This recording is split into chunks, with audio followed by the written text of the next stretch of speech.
Thank you for tuning in to Elevated Arts in Healing, the podcast. I'm your host, Amy Elevated, and we are back with a brand new series, Thriving in Recovery. So, I wanted to do a Thriving in Recovery series just to kind of go back to the basics and just share a little bit more about my sober journey and give a couple of tips and tricks. Anybody who's in recovery knows that you learn stuff and you start to give it away, and I think I'm at a space where I'm ready to start giving it away. I am also doing a Surviving to Thriving Hoop Alchemy workshop series. You can check those workshops out at amyelevated.com. And I hope I get to see you there. That's going to be incorporating my love of hula hooping and dancing with those healing properties and the steps for recovery and things like that as well. Before we get into today's episode, make sure that you like and subscribe here on YouTube if you're watching it on YouTube, or on Spotify if that's where you are enjoying today's episode. I really appreciate all of y'all. The podcast is we've been on the air for 1 year, and that is super, super, super amazing. I'm really, really excited about it. And so you know what? I won't take too much time on the front end. And we can go ahead and get into this episode. So sit back, relax, and enjoy. So with this series, I wanted to really touch on building a foundation for thriving. We want to be sustainable here. So I like to, slow growth, put together taking those pivots and making it your own. And I think in recovery as well, writing your own story is super important. So I'm going to be doing a whole episode about writing your own story in recovery and what that means and what that looks like for me. And then also what it can look like for you if that's something that you happen to be interested in. Um, the most important thing I have found in recovery, shifting into thriving, is taking care of myself and putting myself and my recovery first. I've been known to put everything and everyone before myself, before my own needs, and I have been doing a lot better, especially in recovery, with putting my recovery first, because I know that whatever I put before my recovery, if I slip, then I lose all of that. So the most important thing is really taking care of me. I actually, when I first got sober, that was what I had focused on, just getting into my self-care. And I realized how much I hadn't been taking care of myself. I've been so focused on taking care of everybody else that I wasn't really taking care of myself at all. And you can't really show up from a good place when you're not taking care of yourself or filling your cup or doing anything that brings you joy. And also on top of that, I was numbing myself from pain and also from the joy and all of the good things as well. And community is super, super important. So these are things that are going to go in the recovery toolbox, which is also something we're going to break down a little bit more. So I'm just going to touch on some things here today. So no worries. We're going to dive deep into all of this here over this Thriving in Recovery series. So community is another thing that I have now in my toolbox, and I realize is super important. Thriving in recovery requires you to touch base with other people, and especially people who are going through similar experiences as you. It's very affirming. And, we heal in community. We don't heal in isolation. Addiction thrives in isolation. And all of those, the pain and the hurt, it thrives in isolation, and we want to thrive. So we're in the driver's seat and we're going to build in community. Gratitude is a big thing that's been in my toolbox in recovery. Um, just finding things that I can be grateful for, even in the midst of not really having anything. Um, I started my sobriety journey with just whatever I could fit in my car, and it was just me and my son figuring it out. And I'm grateful that I have had the help that I did along the way.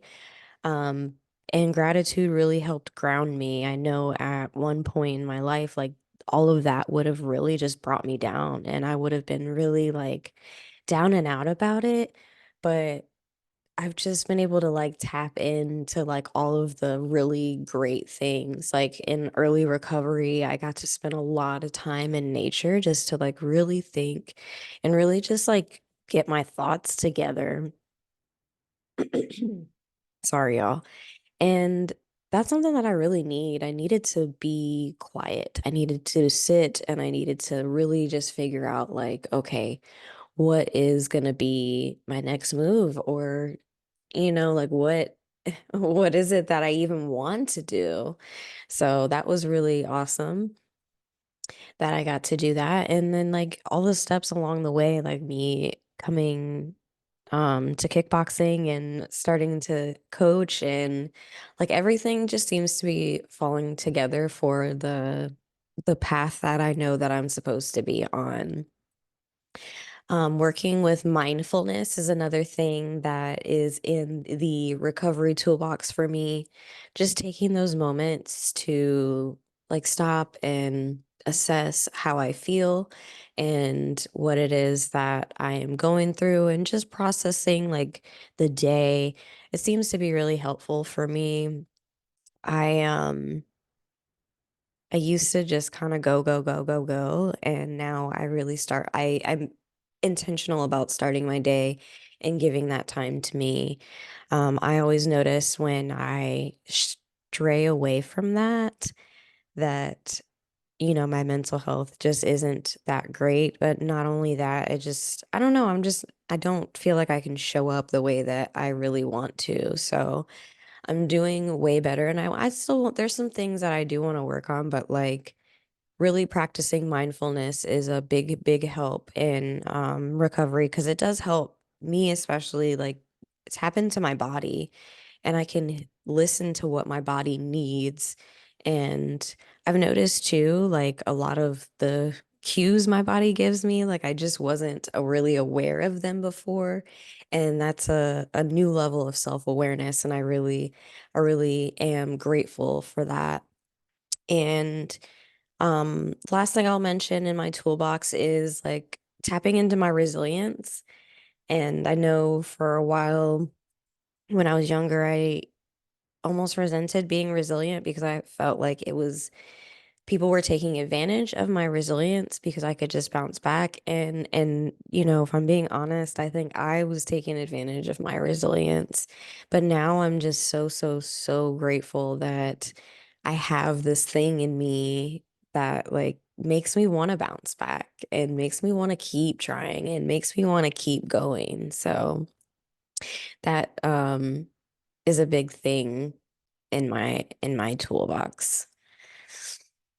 So I wanted to share with y'all. I talked to my sponsor earlier this week, and she asked me what was my most surprising discovery in recovery. That rhymes. And I spoke about love, and it's something that touched me because that was the first time that was an answer that I ever like touched on that. And I love when you can connect with people and it brings things out of you. But I realized that in my addiction, I had been running from feeling, and that was, my coping mechanism was drinking and using. And I just wanted to stop the pain. Like I was in a lot of pain. I had been through so many different traumatic things, and I had been in a lot of pain, and I wanted to like stop the pain. So I felt like if I just cut myself off from the pain, I'll be good, not realizing that I was cutting myself off from all of it, from feeling the joy and the happiness and the excitement and, all of the amazing things that need to be felt. And then also, pain is there for a reason. And, some things happen and some of them don't make sense, but we can use all of those feelings. And sometimes, like, that it's the exact feeling that we need to learn what we need to learn. And also, I have noticed too, now that I don't pretend that I'm happy all the time, that when I show up in different moods, sometimes it's what's called for. And also, like, I'm able to touch someone in that moment that maybe I wouldn't have been able to do if I was pretending to be okay. So that's something I really appreciate, is just having that capacity for love and compassion and all of those things. And, I've loved myself more than ever in sobriety. I used to be really mean to myself. It was a lot of mean stuff going on in my head, and I'm proud to say, now it's so beautiful. And being able to extend myself grace and compassion, I'm now able to extend that out to others as well, which, touches other people and starts to spread the kindness. And I feel like that definitely is a part of raising the frequency here and really leaning into humanity, because we definitely need as much humanity as possible nowadays. It's crazy out there. It's wild out there. I will say, I won't use the C word. Um oh man. I am really, really excited to get into this series here with y'all and, like, really dig deep into what it means to thrive in recovery and what kind of things we have in our toolbox. And I'm definitely going to be sharing some more things as well about hoop dancing and my sobriety journey, and how, like, just how that's really impacted me in recovery. Um, Hooping has been such a big part of my recovery and helping me thrive. So I wanted to make those workshops, but, like, especially in my grieving period, I really connected to hooping, and I think that really helped me. It helped tether me to life, and it helped me feel joy and happiness. And it also made me realize, like, I wasn't really happy where I was at, and I had to feel some things that I wasn't ready to deal with. But in sobriety, I've had to feel it all. I've had to feel it all, and it's not always super good. And I cry a lot. I mean, I'm a crier. I cry for everything. I cry when I'm happy, when I'm angry, when I'm sad. If I'm feeling an immense amount of joy, like, I just cry. But it's just a lot of processing. And I just try to remember, like, I spent like 10 years or so in active addiction, numbing out and not dealing with the things that were happening to me on top of the things that I was shoving down that had already happened to me. So this is going to be a new process, and I'm blessed that I get to learn myself all over again here in the process. It's been a really interesting process for sure. And showing up authentically and being open to share my story is something I've been really proud of myself for, because it's not an easy thing to do. And I really had always been like, I'm just gonna shoulder through it, and I'm just going to, like, I'm not show any emotions, or I didn't want to be perceived as weak. And that's something I worked on after I got out of the hospital. Crying and showing your emotions is a sign of strength. And I'm gonna look at it that way from now on. So, but I didn't, I realized, like, that was keeping me from being able to actually, like, make authentic connections like I wanted to. I did have some authentic connections. I won't say I didn't have any, but just not being as authentic as I am now and not even knowing who I was then, really, because I had been in my people pleasing era. So I was what everybody else wanted me to be, what everybody else liked. And I didn't even know what I liked. I hadn't even bothered to take the time to get to know. So this is a really fun time because I get to figure out what I like and I get to actually like advocate for what I want to do. So like if somebody asks me like what I want to do or what I want to eat or what's my favorite this or that, like I can actually have an answer. Like I don't have to think about well, like who else I need to please with this answer here. I really get to know me and getting to know me and like really seeing all that actually makes it a little easier to advocate for myself and stand up for myself because I really can start to stand in like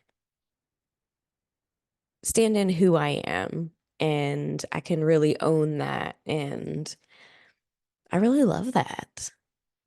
Um, yeah, so this was a really great episode. I'm glad that y'all decided to join me here today. And again, I'm really grateful and thankful that y'all are here, that that I'm making a little bit of a difference.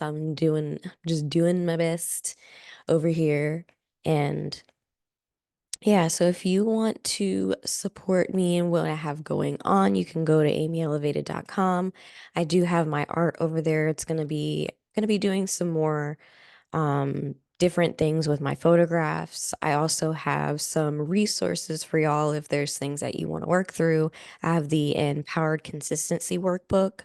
That is a 4 week workbook and it has journal prompts. It's got worksheets to help you realize those goals and build those foundations of consistency, work through the mindfulness, and it gives you the opportunity to start to build routine and staying consistent with daily and weekly check ins, and then also those journal prompts so that you can reflect and like really, dive deep and really connect with you. And then I also have the Empowered Consistency ebook series available. So if you're more of an information person and you just want to read about it, the ebooks are also available as well. And there's gonna be some more stuff going on. I'm really excited. I did the first Surviving to Thriving workshop series. It was the Unscripted Elegance, the Creative Freestyle Flow workshop, and I feel like I needed that. I definitely got some things from that, and it's the replay is available on the site. You're able to purchase that recorded workshop and soon there's going to be a hub where all of the workshops and everything will be at. So they'll be more accessible and you'll be able to do them on demand. So definitely keep a lookout for that. I'm hoping to have the membership space up and going by the end of the summer. And I'll have all of the Surviving to Thriving workshop series on there. And it's going to be some hoop workshops. And I'm also going to throw in some creative silk fan workshops as well. I've been feeling really, really inspired lately. So I want to add some extra things in as well. But that's all I really have for y'all today. And I just want to say thank you again for tuning in. Love yourselves, make good decisions, and I will see y'all later. Peace out. Mm, mm, mm, mm.